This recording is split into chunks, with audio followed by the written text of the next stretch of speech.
अस्सलाम वालेकुम व्यूअर्स, आप सबको एक दफ़ा फिर मेरे यूट्यूब चैनल में खुशामदीद। व्यूअर्स, आज हम इंशाल्लाह पास्ट पेपर का जो सेकंड पार्ट रहता था उसको करेंगे, लेकिन उसको स्टार्ट करने से पहले मैंने एक चीज़ बतानी है।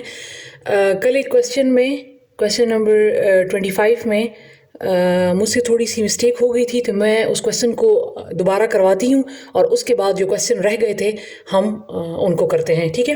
तो उसमें मेरे पास एक क्वेश्चन था, क्वेश्चन नंबर 25, कि हमारे पास ट्राइंगल के दो साइड्स जो हैं, अगर एक साइड 14 है और दूसरा साइड 10 है, तो थर्ड साइड क्या हो सकता है, ये मेरे पास क्वेश्चन था। तो अगर मैं इन दोनों को प्लस कर लूँ, 14 और 10 को प्लस कर लूँ तो मेरे पास 24 आता है, और अगर 14 से 10 माइनस कर लूँ तो मेरे पास आता है 4। ठीक है, प्लस करने से 24 आता है और माइनस करने से 4 आता है। तो हमारे पास क्या होता है कि अगर दो साइड गिवन है और थर्ड साइड हमने मालूम करना है, तो थर्ड साइड जो है वो जो है हम ना 24 ला सकते हैं, ना ही हम 4 ला सकते हैं। थर्ड साइड हमने 24 से स्मॉलर और 4 से ग्रेटर लाना होता है, ठीक है। ना ही मैं इसको 24 कहूँगी और ना ही मैं इसको कहूँगी कि मेरे पास जो थर्ड साइड है वो 4 आएगा, बल्कि मेरे पास जो थर्ड साइड आएगा वो बिटवीन 24 एंड 4 आना चाहिए। 24 से कम आना चाहिए और 4 से ग्रेटर आना चाहिए। तो लिहाजा उसमें मेरे पास ऑप्शन थे 22, 2, 24 एंड 4। तो लिहाजा जो आंसर होगा वो होगा 22, ठीक है। तो इस क्वेश्चन को आप ठीक कर लें, ठीक है, इसमें करेक्शन कर लें, ठीक है। हमारे पास जब भी दो साइड होते हैं और थर्ड को मालूम करना होता है, तो जो प्लस किया होता है और जब उसी को माइनस करें तो उन दोनों के दरमियान वाला नंबर जो है वो आपके पास आएगा। तो इसमें जो नंबर था ना ही 24 ना ही 4, 2 तो फिर बहुत ही छोटा आ जाता है, तो लिहाजा जो आंसर होगा वो आएगा 22। तो इसको आप ठीक कर लें, ठीक है। अब मैं चलती हूँ, जो क्वेश्चन रह गए थे उसको हम सॉल्व करते हैं, और एंड में जो लोग कंफ्यूज हैं एक्सपोनेंट में और बेस में मुझसे पूछ रहे हैं कमेंट्स में, तो मैं उसको भी क्लियर करवा दूंगी कि जब हमारे पास बेस डिफरेंट होगा, एक्सपोनेंट सेम होगा तो क्या करना है, और एक्सपोनेंट डिफरेंट होगा और बेस सेम होगा तो क्या करना है, उसको मैं एंड में आपको क्लियर करवाऊंगी। सबसे पहले मैं क्वेश्चन की तरफ चलती हूँ। तो मेरे पास जो अगला हिस्सा रह गया था उसमें क्वेश्चन हमारे पास गिवन है कि इंटीग्रेट करना है x 1/2 को, हमने इंटीग्रेट करना है, ठीक है। तो जब भी हमारे पास क्वेश्चन आ जाता है इंटीग्रेशन का, तो हमने क्या करना है कि हमने इसके साथ इंटीग्रेशन का साइन लगाना है, x 1/2 लिख लें। इस सिंबल के साथ आपने मस्ट राइट साइड पे dxp लगाना है। जब भी आपको क्वेश्चन दिया जाए और कहा जाए कि इसको इंटीग्रेट करें, तो आपने इंटीग्रेशन का साइन और उसके साथ मस्ट आपने dx लगाना है। अगर y है तो dy, अगर x है तो dx, ठीक है। अब नेक्स्ट स्टेप में आपने क्या करना है कि हमने लिख लेना है x 1/2, ठीक है। इसके साथ हमने यहां पर लगा लेना है +1। इंटीग्रेट करने के लिए हम क्या कर लेते हैं, हमने इसके साथ यहां पर +1 लगाना है। अब यहां पर हम ये सिंबल और dx नहीं लगाएंगे, इसकी जगह पर हमने +1 लगा लिया है। जो आपने x के ऊपर ये जो नंबर्स हैं, इसी को आपने नीचे जाके डिवाइड भी कर लेना है, ठीक है। इसमें ये होगा हमारे पास दूसरा स्टेप। अब क्या करना है कि अब मेरे पास वेरिएबल के ऊपर जो 1/2 + 1 है, इसको मैं अलहदा लिख लेती हूं। हमारे पास जब भी एक फ्रैक्शन में होता है और एक सिंपल इंटीजर होता है तो इसको बैलेंस करने के लिए हम नीचे खुद से 1 लगा लेते हैं। अब दरमियान में प्लस है तो जब प्लस माइनस होता है तो उसका हम एलसीएम ले लेते हैं। तो जब मैं 2 और 1 का एलसीएम ले लूँगी तो 2 आ जाएगा। 2 के टेबल में 2 मेरे पास आता है 2 1 टाइम और 1 के टेबल में मेरे पास 2 आता है 1 2 टाइम। तो ये इसको मल्टीप्लाई कर ले 1 + 2 तो इक्वल टू मेरे पास आ जाएगा 3/2। ठीक है, तो अब क्या करना है कि x मैंने इसको सॉल्व कर लिया तो मेरे पास आ गया 3/2 और नीचे 1/2 + 1 है तो यही जो सॉल्व किया तो इसका भी 3/2 आ जाएगा। तो ये भी हो गया 3/2। अब हमारे पास क्या है कि हमारे पास अगर नीचे कोई चीज़ ये फ्रैक्शन है और ये नीचे डिवाइड हो रहा है, फ्रैक्शन फॉर्म में है और डिवाइड हो रहा है, तो जब मैं इसको ऊपर लेकर जाऊंगी तो ये मल्टीप्लाई हो जाएगा और उल्टा हो जाएगा। ठीक है, इस तरह x 3/2 जब इसको मैं ऊपर लेकर जाऊंगी तो ये मेरे पास हो जाएगा 2/3। तो आप इसको लिख सकते हैं इस तरह भी, x 3/2 इस तरह भी लिख सकते हैं और इस तरह भी लिख सकते हैं। ठीक है, तो ये क्वेश्चन को हमने इंटीग्रेट इस तरह करना है। जो चीज़ यहाँ पर डिवाइड होती है तो जब वो ऊपर चली जाती है, ठीक है, तो वो क्या हो जाती है, मल्टीप्लाई हो जाती है और क्या हो जाती है, उसको हम उल्टा कर लेते हैं। ठीक है, तो ये इसका हमारे पास ऑप्शन गिवन है और काफ़ी जो ऑप्शन दिए हुए हैं उसमें लोग काफ़ी कंफ्यूज हो जाते हैं। तो उसमें जो आंसर होगा वो आपके पास होगा 2x 3/2 / 3। तो ये इसका आंसर है। इस तरह भी हो सकता है और इस तरह भी हो सकता है। ठीक है, तो अब मैं चलती हूँ अपने नेक्स्ट क्वेश्चन की तरफ। जी तो व्यूअर्स, हमारे पास अब नेक्स्ट क्वेश्चन है 2 + आयोटा डॉट 2 + आयोटा। एनटीएस वालों ने ये क्वेश्चन इस तरीके से दिया है और ऑप्शंस जो दिए हैं वो हैं हमारे पास 4 5 3 और 0। तो जब मैं इस क्वेश्चन को सॉल्व करूंगी तो मेरे पास इस ऑप्शन में कोई भी आंसर नहीं आ रहा। इस क्वेश्चन को मैं सॉल्व करती हूँ। पहले 2 को इन दोनों के साथ मल्टीप्लाई करें, तो जब 2 को इस 2 के साथ मल्टीप्लाई करें तो आ जाएगा 4। फिर इस 2 को आयोटा के साथ मल्टीप्लाई करें तो आ जाएगा 2 आयोटा। ठीक है, फिर मेरे पास क्या है कि मैं इस आयोटा को पहले इससे मल्टीप्लाई करूंगी, फिर इस आयोटा को इससे मल्टीप्लाई करूंगी। तो यहाँ पर मेरे पास प्लस है, मैं प्लस डाल लूँगी। आयोटा को 2 से मल्टीप्लाई करें तो 2 आयोटा, इस आयोटा को इस आयोटा से मल्टीप्लाई करें, बीच में प्लस, तो ये आ जाएगा आयोटा स्क्वायर। ठीक है, 4 को अपनी जगह लिखें, 2 और 2 को प्लस करें तो आपके पास आ जाएगा 4 आयोटा। ठीक है, वेरिएबल आयोटा जो है वो एज इट इज़ आएगा। जिस तरह हमारे पास वेरिएबल में जो सेम होते हैं उनको हम प्लस करते हैं और वही लिखते हैं, इसीलिए यहाँ पर भी मैंने आयोटा को इसी तरह लिखना है। ये स्क्वायर नहीं बनेगा, वो मल्टीप्लिकेशन में होता है। प्लस आयोटा स्क्वायर की जो वैल्यू हमारे पास होती है वो होती है -1। तो मैं इस आयोटा स्क्वायर की जगह पे डाल लूँगी -1। तो 4 + 4 आयोटा प्लस माइनस -1 ये आ गया। 4 से जब 1 में माइनस करूंगी, कांस्टेंट से कांस्टेंट माइनस करूंगी तो 3 + 4 आयोटा मेरे पास आता है। अब ये दोनों प्लस नहीं हो सकते क्योंकि यहाँ पर आयोटा है और यहाँ पर नहीं है।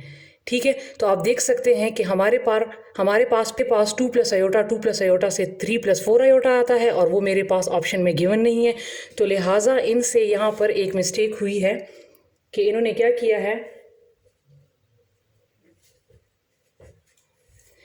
कि ये जो ऑप्शन दिए हैं इसके मुताबिक जो 4 5 3 0 दिया है इसके मुताबिक हमारे पास फिर यहाँ एक प्लस और दूसरा यहाँ पर माइनस आना चाहिए, जो कि एनटीएस वालों ने नहीं दिया, क्योंकि फिर उससे आंसर नहीं बनता। तो क्या हो जाएगा कि इस पे एक फार्मूला अप्लाई होता है। अगर आपको याद हो, ए स्क्वेयर माइनस बी स्क्वेयर का फार्मूला मेरे पास है ए प्लस बी और ए माइनस बी। ठीक है, तो आप देख सकते हैं ये ए प्लस बी और ए माइनस बी ये अब इस फॉर्म में है। ठीक है, और मैंने इसको अब इस फॉर्म में लाना है। ठीक है, तो मैं क्या करूँगी कि मैं ले लूँगी ए, मेरे पास क्या है 2, 2 का स्क्वायर माइनस बी मेरे पास क्या है आयोटा, आयोटा का स्क्वायर। इसको आप खोलें, 2 को 2 मरतबा मल्टीप्लाई करें तो आपके पास आ जाएगा 4 माइनस अपनी जगह पे ये हो जाएगा आयोटा स्क्वायर। मैंने अभी आपसे कहा कि आयोटा स्क्वायर की जो वैल्यू है वो हमारे पास होती है -1, तो ये 4 माइनस आयोटा स्क्वायर की वैल्यू -1, तो 4 माइनस माइनस क्या हो जाते हैं प्लस, और ये 1, तो इक्वल टू 5। तो इस लिहाज से फिर मेरे पास आंसर आता है, और ये फिर ऑप्शन मेरे पास जो है वो जिसमें 5 है वो मेरे पास आंसर आता है। ठीक है, अगर आप थोड़ा सा कंफ्यूज हैं कि मैंने इसको इस फॉर्म में मैं कैसे लाई हूँ, तो आप दूसरे तरीके से भी कर सकते हैं।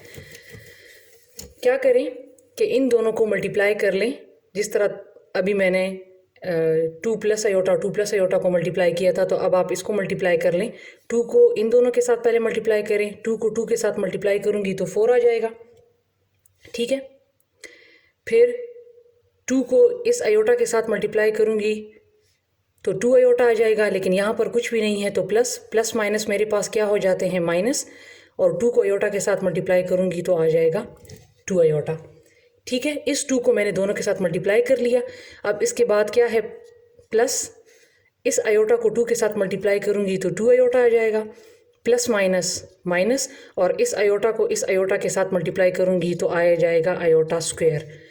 हमारे पास जब भी दो चीज़ें सेम हो और एक के साथ माइनस हो एक के साथ प्लस हो तो वो कट जाते हैं। तो मेरे पास बच जाएगा 4 माइनस आयोटा का स्क्वायर। तो 4 माइनस अपनी जगह पे, आयोटा स्क्वायर की जो वैल्यू होती है वो हमारे पास होती है -1, 4 as it is, minus minus plus 1 equal to 5। तो देख लें वही 5 आंसर आता है, तो लिहाजा मेरे पास इसका ठीक ऑप्शन जो होगा वो आएगा 5। मैंने चूंकि यहाँ पर क्वेश्चन लिखा नहीं है तो लिहाजा क्वेश्चन को आप खुद देख लें। हमारे पास वहाँ पर एक क्वेश्चन था कि हमने वर्क डन मालूम करना है, जबकि हमारे पास 2 वेक्टर क्वांटिटीज़ गिवन हैं।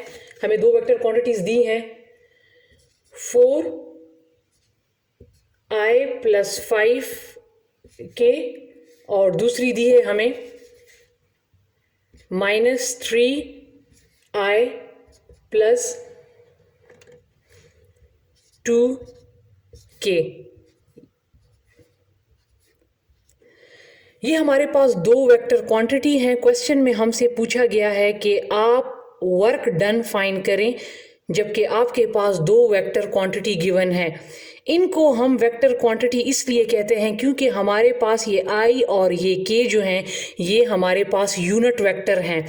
इस कैप की वजह से, ये जो i के ऊपर ये छोटे से जो कैप्स हैं इनकी वजह से हम इनको यूनिट वेक्टर कहते हैं। तो i और k मेरे पास जो हैं यूनिट वेक्टर हैं। ठीक है, ये बेसिकली फिजिक्स का क्वेश्चन है। ठीक है, फिजिक्स में ये क्वेश्चन जो है ये आते हैं, लेकिन इन्होंने यहाँ पर मैथ्स में दे दिए हैं। तो उन्होंने कहा है कि वर्क डन मालूम करना है, तो वर्क का फॉर्मूला हमारे पास है फोर्स डॉट डिस्प्लेसमेंट। ये दोनों मेरे पास वेक्टर क्वांटिटी हैं। तो एक क्वांटिटी मेरे पास ये है, तो इसकी जगह पे मैं ये वाली क्वांटिटी पुट कर दूंगी, और दूसरी क्वांटिटी मेरे पास ये है तो इसकी जगह पे मैं ये क्वांटिटी पुट कर दूंगी, और फिर मैं इनको डॉट प्रोडक्ट के थ्रू इनको मैं सॉल्व करूंगी। ठीक है व्यूअर्स, तो यहाँ पर मेरे पास पहली जो क्वांटिटी है वो है 4i + 5k, बीच में है डॉट। दूसरी क्वांटिटी है -3i, ठीक है, ये i है, सॉरी, ठीक है, i + 2k। इनको हमने क्या करना है, इनको हमने मल्टीप्लाई कर लेना है, ठीक है। अब हम इनको मल्टीप्लाई कैसे करेंगे, 4 को 3 के साथ करें तो ये आ जाएगा -12, आई मल्टीप्लाई हो जाएगा तो आ जाएगा i²।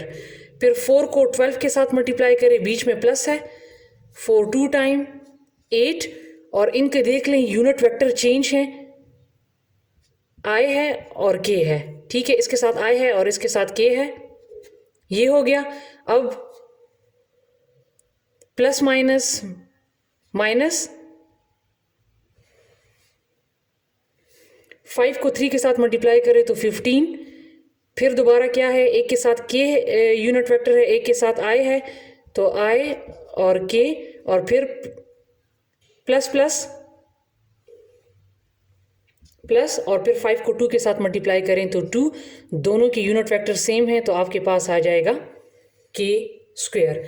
हमारे पास यहाँ पर भी एक रूल है कि जब भी हमारे पास यूनिट वेक्टर डिफरेंट होते हैं, इसमें तो स्क्वायर है, ठीक है, इसमें यूनिट वेक्टर चेंज है, यहाँ पर है ik, यहाँ पर भी है ik, तो जिसके यूनिट वेक्टर चेंज होते हैं तो उसकी वैल्यू को हम लोग लिख लेते हैं 0, और जिस का स्क्वायर होता है तो उसकी जगह पर हम लोग लिख लेते हैं 1। -12 मेरे पास यूनिट वेक्टर क्या है, i का स्क्वायर है, तो लिहाजा जो स्क्वायर, जब भी यूनिट वेक्टर हमारे पास स्क्वायर होता है तो उसकी वैल्यू को हम लिखते हैं 1, और जो यूनिट वेक्टर चेंज होते हैं, ये i है ये k है, तो उसकी वैल्यू को हम लिखते हैं 0, ठीक है। 15 यहाँ भी ik है, ये 0 प्लस 10 k का स्क्वायर है, ठीक है। हमारे पास यूनिट वेक्टर का स्क्वायर है, तो जब यूनिट वेक्टर का स्क्वायर होता है तो उसकी जगह पे लिखते हैं हम लोग 1, तो ये 12 1 टाइम 12, लेकिन माइनस है तो -12, ये 0 हो गया, प्लस 0 -0 प्लस 10, तो ये हमारे पास आ गया -12 प्लस 10, माइनस प्लस माइनस करना इनको हमने माइनस है, तो 12 में से 10 गए 2, साइन बड़ी रकम का, तो बड़ी रकम के साथ कौन सा साइन है, माइनस, तो लिहाजा इसका आंसर हमारे पास आ जाएगा -2, ठीक है व्यूअर्स। तो ये था मेरे पास नेक्स्ट क्वेश्चन। अब मेरे पास इसमें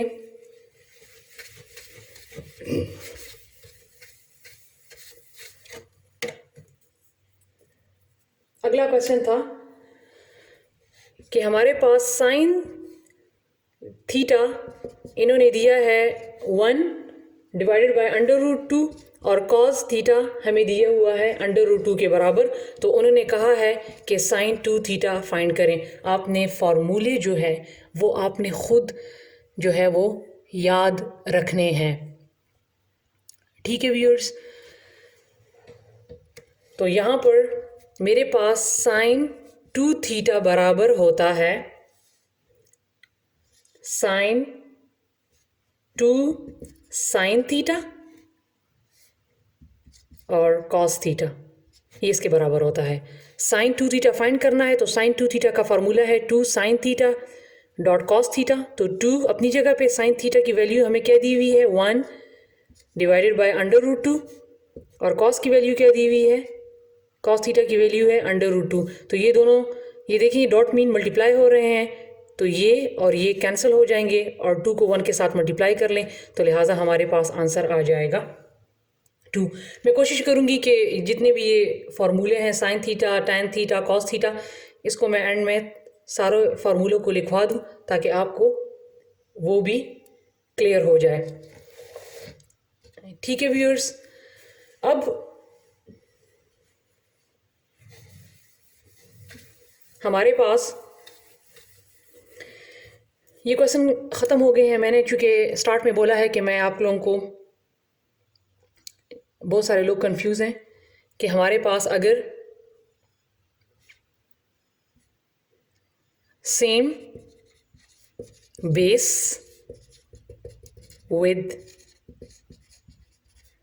डिफरेंट एक्सपोनेंट, अगर हमारे पास बेस सेम हो, फॉर एग्जांपल ये है 4 मल्टीप्लाई बाय 4, बेस सेम है और एक्सपोनेंट मेरे पास डिफरेंट हैं, ये पावर है या एक्सपोनेंट भी बोल सकते हैं, ये मेरे पास डिफरेंट है। तो हम क्या करते हैं कि जो बेस सेम हो तो उनको हम इस तरह लिख लेते हैं, एक ले लेते हैं, और जो एक्सपोनेंट जो डिफरेंट होते हैं उनको हम कर लेते हैं प्लस। तो मेरे पास आ जाएगा 4 की पावर 3। ठीक है, बेस सेम है, एक्सपोनेंट डिफरेंट है, तो लिहाजा 4 की पावर 3 आ जाएगा। अब दूसरा मेरे पास है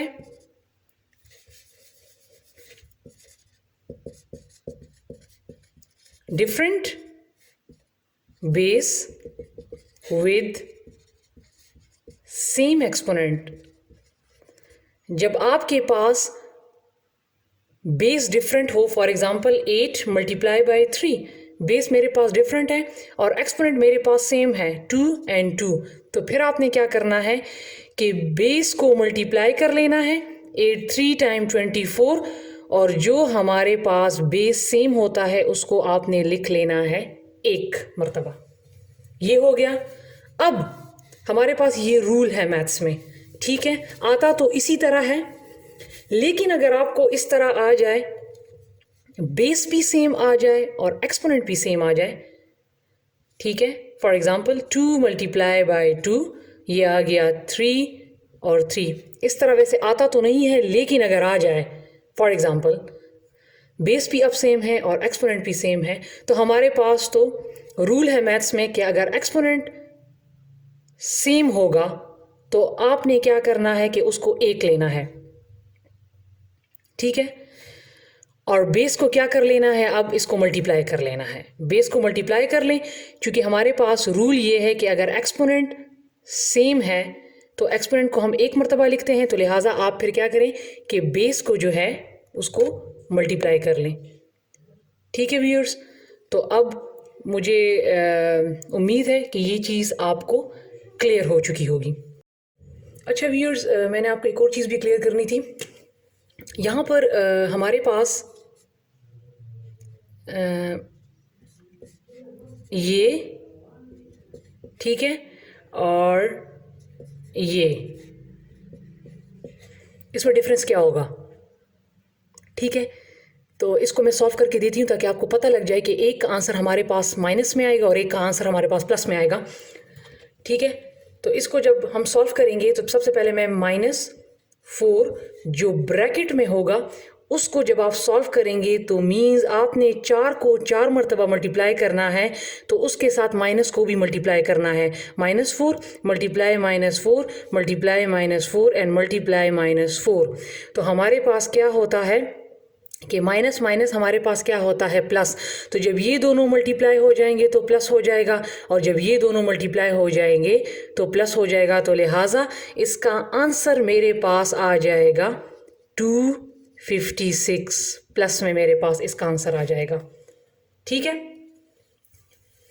क्योंकि जब यहाँ पर मैं माइनस और माइनस को मैं मल्टीप्लाई करूँगी तो ये हो जाएगा प्लस, 4 टाइम्स 16 प्लस में हो गया, फिर बीच में मल्टीप्लाई, फिर जब इन दोनों को मैं मल्टीप्लाई करूँगी तो क्या आ जाएगा, माइनस माइनस प्लस, तो फिर ये 16, तो 16 multiply by 16 equal to 256। Clear? तो जब ब्रैकेट में होगा और ऊपर पॉजिटिव पावर होगा और ब्रैकेट में होगा तो फिर आपने इसको इस तरह मल्टीप्लाई करना है समेत साइन के, और फिर उसका आंसर लाना है। लेकिन अगर क्वेश्चन इस तरह हो कि ब्रैकेट ना दिया हो, ठीक है, तो फिर आपने क्या करना है कि इस माइनस को बाहर लिख लेना है और 4 को 4 टाइम मल्टीप्लाई कर लेना है। तो फिर क्या हो जाएगा, जो मैं इसको मल्टीप्लाई कर लूँ तो मेरे पास आ जाएगा 256, और लिहाजा अब ये साइन जो है इसके साथ आ जाएगा, तो ये इसका आंसर मेरे पास नेगेटिव में आ जाएगा। ठीक है, तो इन दोनों में भी आप लोग डिफरेंस देख लें। अगर पेपर में क्वेश्चन इस किस्म का आ जाता है कि ब्रैकेट में कोई इंटीजर दिया है और उसकी पावर जो है आपको पॉजिटिव दी है, तो फिर आप उसको माइनस साइन के साथ मल्टीप्लाई करें, फिर उसको देखें, और अगर ब्रैकेट के बगैर दिया है तो फिर आप उस माइनस को बाहर रखेंगे और उसके साथ आंसर में भी साइन वही साइन माइनस आएगा। ठीक है व्यूअर्स, तो ये एक चीज़ थी, ये भी बतानी ज़रूरी थी ताकि इन दोनों का डिफरेंस भी आपको क्लियर हो जाए।